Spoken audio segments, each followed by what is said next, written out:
Bismillahirrahmanirrahim. This is Imran Ahmed, and you are watching Sindh Job Academy YouTube channel, intermediate category and junior science teacher preparation.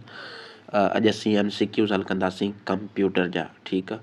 हाणे computer जा काफ़ी lectures जेको आहे त मुंहिंजा जेके ओल्ड लेक्चर्स आहिनि मौजूदु आहिनि, तक़रीबन आई थिंक 15 लेक्चर्स मौजूदु आहिनि। तव्हां सभ खां पहिरियों उहे लेक्चर्स लाज़मी ॿुधो, उतां कॉन्सेप्ट क्लियर कयो, ठीकु आहे।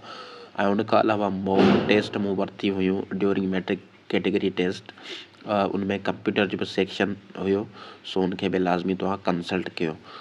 सो अचो था हिन टेस्ट खे पाण हाणे हल कयूं था पिया डिटेल। टोटल असां वटि MCQs आहिनि 10, ठीकु आहे। ऐं आई थिंक ही टेस्ट मां व्हाट्सएप ग्रुप में मोकिले चुको आहियां। So let's start solving this test. So we have part 5 computer in this test.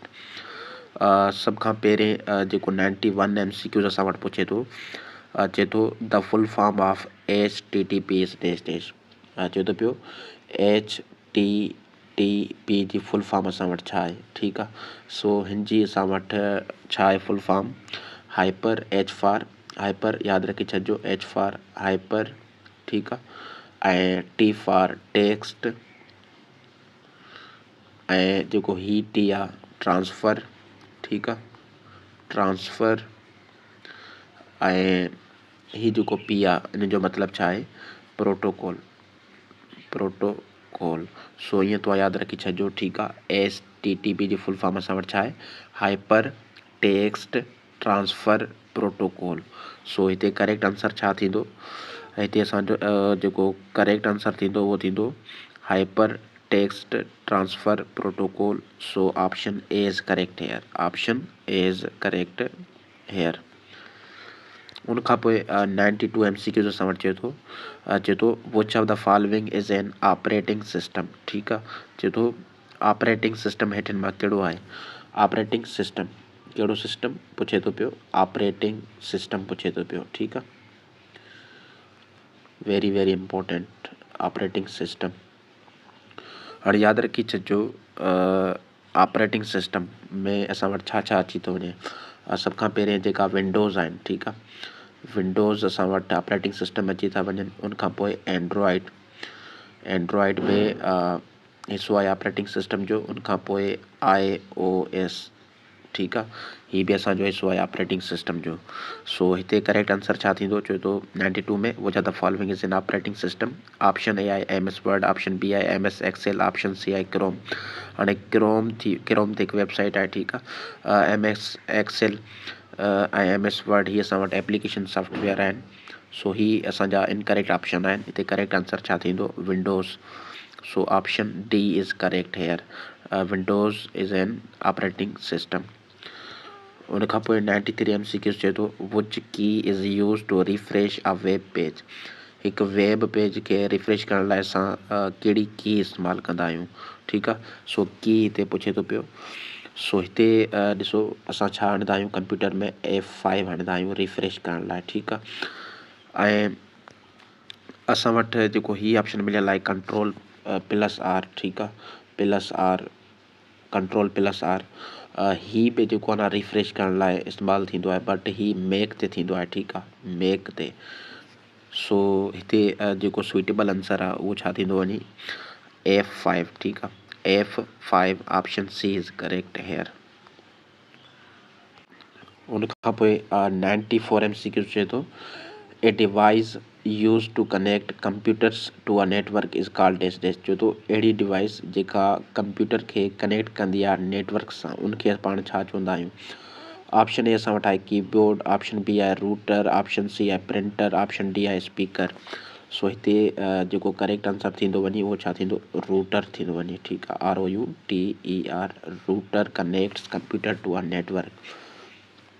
So option B is correct here. हिते जेको करेक्ट आंसर थींदो छा थींदो वञी, ऑप्शन नंबर बी, ठीकु आहे। उनखां पोइ चए थो 95 which company developed the AI chatbot ChatGPT। चए थो ChatGPT जेको AI चैटबॉट आहे उनखे कंहिं डेवलप कयो, कहिड़ी कंपनी। सो उनखे कंपनी कहिड़ी कंपनी कयो, OpenAI, OpenAI, ठीकु आहे, मतिलबु AI मतिलबु artificial intelligence. So open AI इनखे डेवलप कयो। सो हिते करेक्ट आंसर असांजो छा थींदो? Option number A, open AI। बाक़ी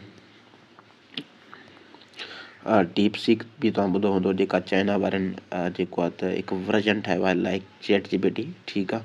सो इहो चाइना वारनि जो आहे।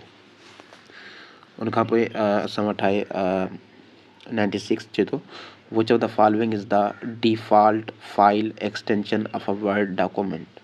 चए थो हेठिन मां कहिड़ी जेको आहे त डिफॉल्ट फाइल एक्सटेंशन आहे वर्ड डॉक्यूमेंट जी। सो हीअ यादि रखी छॾिजो। त हिते असां वटि छा थींदो? डॉक एक्स, ठीकु आहे। डॉट डॉक एक्स, ठीकु आहे। सो हीअ असां वटि आहे default file extension word document जी। सो हिते असां वटि करेक्ट आंसर छा थींदो? ऑप्शन नंबर बी थींदो वञी, ऑप्शन नंबर बी थींदो वञी। उनखां पोइ नेक्स्ट असां वटि 97 चए थो पियो, चए थो the header and footer options are found in which tab. चए थो जेका असां वटि हेडर्स आहिनि, ठीकु आहे, हेडर्स ऐं उनखां अलावा जेका फुटर्स आहिनि। हाणे हेडर्स ऐं फुटर्स में छा बुराद आहे? हाणे जेके कंप्यूटर जा सिस्टम हूंदा आहिनि, ठीकु आहे, जेके मथे मौजूदु हूंदा आहिनि स्क्रीन जे, उनखे चइबो आहे हेडर्स, ऐं जेके हेठियां मौजूदु हूंदा आहिनि टूल्स, उनखे चइबो आहे फुटर्स। चए थो इहा किथे मौजूदु हूंदा आहिनि, कहिड़े टैब में? So I think these are located in insert tab, ठीकु आहे। ऑप्शन बी हिते करेक्ट आहे, इंसर्ट टैब। उनखां पोइ 98 MCQs असां वटि चए थो पियो, which feature checks the spelling and grammar of a document. उहो कहिड़ो फीचर आहे जेको डॉक्यूमेंट जी स्पेलिंग ऐं ग्रामर चेक कंदो आहे? जॾहिं मतिलबु हिकु डॉक्यूमेंट तयारु थी वेंदो आहे लेकिन उनमें करेक्शन जी नीड हूंदी आहे। So options are here. So हिते करेक्ट आंसर थींदो हिते हिन जो प्रूफिंग टूल, प्रूफिंग टूल, ठीकु आहे। प्रूफिंग टूल, प्रूफ जो मतिलबु छा हूंदो आहे? साबित करणु, मतिलबु जेके मिस्टेक्स आहिनि उनखे रेक्टिफाई करणु, ठीकु आहे।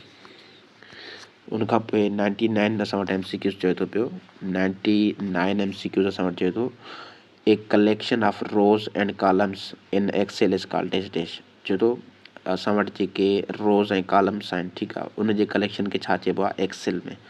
रोज़ मतिलबु तव्हांखे ख़बर आहे, ठीकु आहे, रोज़ ऐं कॉलम्स